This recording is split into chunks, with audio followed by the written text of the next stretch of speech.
আমার features use করে, আমার ছবি দিয়ে এআই ইনডিউস করে, এআইকে ইউজ করে এনেবল করে এরকম বিকৃত ছবি এবং ভালগার ছবি বানানো, এটার এগেনস্টে আমি আজকে আসলে মামলাটা দায়ের করি। বাংলাদেশে এত বড় একটা রাজনৈতিক দল হওয়া সত্ত্বেও যখন তাদের কোনো সাপোর্টার, আমি কর্মীও ধরলাম না, হয়তো সাপোর্টার, তারা যখন এরকম ধরনের রেসপন্সিবল একটা কাজ করে, সেখানে আমি মনে করি যে বড় রাজনৈতিক দল হিসাবে একটা নিদর্শন স্থাপন করার জন্য হলেও আমাকে অ্যাটলিস্ট অ্যাপ্রোচ করে ওনারা এই জিনিসটার বিষয়ে ক্ল্যারিফিকেশন দিতে পারতেন, কেউ সেটা করেননি।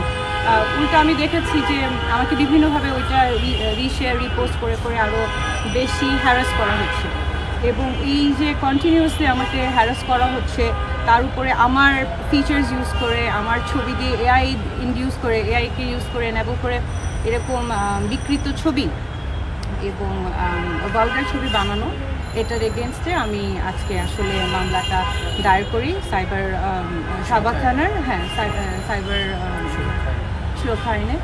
তো আমার যেটা কথা হচ্ছে যে এই মামলাটা আপনি জিজ্ঞেস করেছেন যে কেন করেছি বা করলাম, অনেকবার চিন্তা করেছি আদৌ মামলা করব কি করব না, কি করব। আমার আসলে জুলাইয়ের পরবর্তী সময় থেকে এরকম বিভিন্ন সময়ে আমাকে নিয়ে বিভিন্ন ধরনের কন্টেন্ট আপনারা অলরেডি দেখে ফেলেছেন, যেগুলো আপনারাও জানেন, অন্যরাও হয়তো বুঝে যেগুলো ফেক। অ্যান্ড এটা বোঝা সত্ত্বেও আসলে আমি দেখেছি যে এগুলোকে বারবার জিয়ে রাখা হয় এবং আমি আমার প্রশাসনিক জায়গা থেকে বা আমি আমার একাডেমিক জায়গা থেকে কিছু বললে, কিছু করলে সেটাকে তো আমি ওন করে বলি, আমি তো বলি যে আচ্ছা ঠিক আছে, এটা this is what is happening. আমি সত্যটা তুলে ধরলেই সেটা আসলে সত্য তো সত্য, এটা কারো এগেন্সে যাবে, কারো পরে যাবে, সেটা তো আমার দেখার বিষয় না, আমি তো কাজে আছি। তো এটাকে ইউজ করে, যেখানে আমার কোনো রাজনৈতিক সংশ্লিষ্টতা নেই, আমি কোনো রাজনৈতিক দলের সাথেও না, আমি একটা সাধারণ শিক্ষক, সেখানে আমাকে সেই 1 বছর ধরে এগুলো কন্টিনিউসলি চলেই যাচ্ছে, এটার কোনো আসলে প্রতিকারও আমি পাচ্ছি না, কোনো শেষও হচ্ছে না। মামলাটা একদম লাস্ট মোমেন্টে এসে আমার আসলে ধরছে, আমি মনে করলাম যে এটা তো শুধু আমার সাথে না, আমার সাথে দাঁড়িয়ে থাকা ঝুমা, সালমা, উমামা, মনসুরা, আমাদের madam Saima Ferdous madam, Lutfa madam, কে বাদ আছে? কোনো কেউই বাদ নাই আসলে। সেক্ষেত্রে হেমা, মানে আমরা দেখলাম যে যখনই মেয়েরা তাদের জায়গা থেকে তাদের কাজে এগিয়ে যেতে চায় বা সত্যের পথে এগিয়ে যেতে, তখনই আসলে তাদেরকে নিচে নামানোর জন্য এভাবে সেক্সুয়াল হ্যারাসমেন্ট, অনলাইন বুলিং, এগুলো চলতেই আছে। তো ইটস এ মেসেজ। আমি তো বলেছি যে যারা অজ্ঞাতনামাও আছে, পরবর্তীতে যদি এগুলো কন্টিনিউ করে তারাও এই মামলার মধ্যে যেন চলে আসে। এই জিনিসটা আসলে আমরা আমরা ভয়ও পাওয়া উচিত না, যেটা আমি 1 বছর ধরে অ্যাভয়েড করে গিয়েছি যে হ্যাঁ ডাই ডাউন করে যাবে, সব কিছু মিটিগেট হয়ে যাবে, হয়তো একটা টাইমে যে এগুলো আর থাকবে না। আমি দেখেছি আসলে হয় না, ওরা আমাদেরকে উইক মনে করে এবং কন্টিনিউয়াসলি এটা করতে থাকে, which is why আমি মনে করেছি যে it is time to step up. আমি আসলে আমার জায়গা থেকে আমি মামলাটা করব।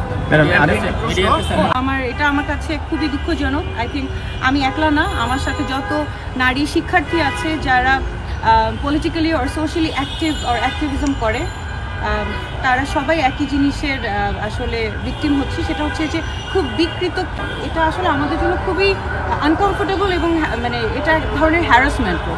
হয়তো এটা ক্লিক বেটগুলোতে অনেক ভিউজ আসে, অনেক এঙ্গেজমেন্ট হয়, কিন্তু আপনাদের ভাবতে হবে যে আপনাদের জার্নালিজমের জায়গা থেকে একটা রেসপন্সিবল জায়গা আপনারা আছেন। হ্যাঁ, আপনারা হয়তো এটা ক্লিক বেট হলে আপনাদের জন্য সুবিধা, কিন্তু দিন শেষে এটা করে কিন্তু আপনি আরেকজন মানুষকে অনেক আনকমফোর্টেবল ফিল করাচ্ছেন। এবং জানি না এখন সেই রাজনৈতিক দলই বলতে পারবে, ওনারা ক্লেম করছে, ফেসবুকে তো মানুষ অনেক কিছু ক্লেম করতে পারে, ওনারা ক্লেম করছে, হ্যাঁ মানে যারা এগুলো করছে তারা হয়তো ফেসবুকে দিয়ে রেখেছে তাদের অ্যাফিলিয়েশন যেটা পার্টিকুলার পলিটিক্যাল পার্টি, কিন্তু সেখানে পলিটিক্যাল পার্টিটারও আসলে বলার আছে যে আদৌ এই মানুষটা ওনাদের কিনা, বা কেন এরকম করছে, বা আমার পার্টিকুলারলি আমাকে এম করে কেন এই ধরনের ব্যবহার বা হ্যারাসমেন্ট, এটা আসলে ওনারা ভাবতে হবে।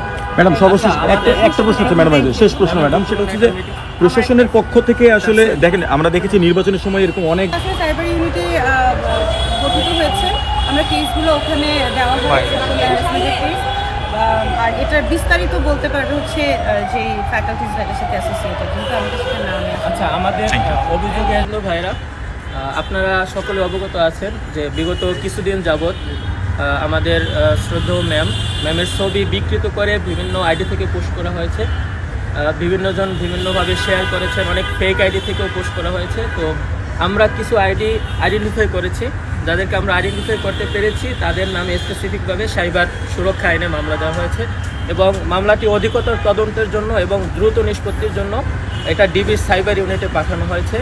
তো আমরা স্পেসিফিক কিছু ব্যক্তির নামে বিবাদী হিসেবে মামলা করেছি এবং অজ্ঞাতনামা মামলা করেছি। সুতরাং পরবর্তীতে যারা এই ছবি শেয়ার করবেন বা যাদের আইডেন্টিটি আমরা এখনও প্রকাশ করতে পারিনি, আমরা পাইনি, আমাদের কাছে আসেনি, তারাও হচ্ছে এই মামলার আওতাভুক্ত হবে।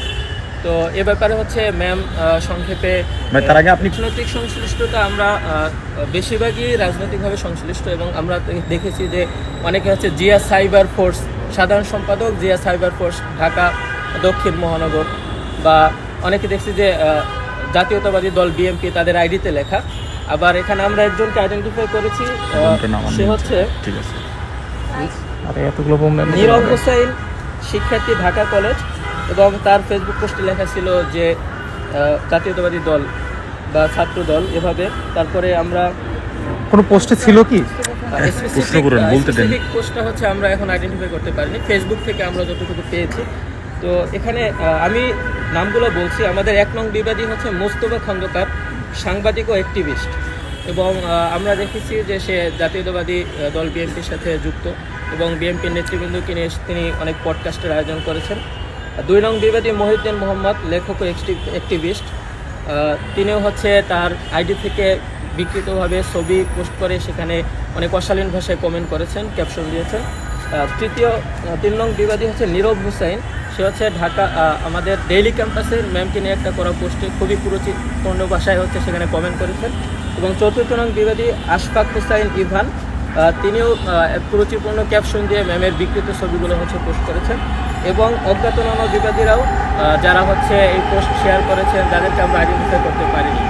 তো রাজনৈতিক দল হিসেবে এটা অনেকেই যারা ছাত্রদলের সাথে কানেক্টেড, বিএনপির সাথে কানেক্টেড, উল্লেখযোগ্য সংখ্যক তাদের থেকে এসেছে এবং কিছু বাইরেও রয়েছে যাদেরকে হচ্ছে আমরা স্বাভাবিক দৃষ্টিতে আইডেন্টিফাই করতে পারি না যে তারা